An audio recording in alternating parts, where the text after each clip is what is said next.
L'allegria e il travolgente sound del rock and roll, dello swing e del rhythm and blues hanno fatto da colonna sonora nella serata di ieri alla festa di San Giuseppe che da domenica scorsa sta animando Favara e che avrà il suo clou lunedì prossimo 28 agosto con il tanto atteso concerto di Anna Tatangelo.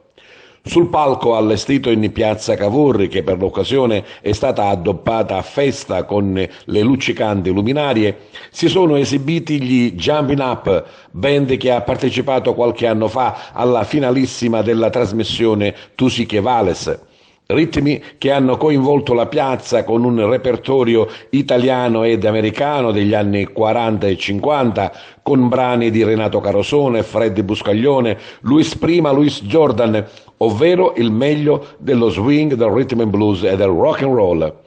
Nel pomeriggio c'è stata la tradizionale processione nei quartieri di Favara del Simulacro del Santo, con le tradizionali minestre di San Giuseppe, quest'anno partecipatissime da centinaia di persone provenienti anche dai paesi vicini, che arrivano a Favara sia per l'aspetto religioso della venerazione di San Giuseppe, ma anche per gustare la particolare minestra preparata come ex voto per grazia ricevuta.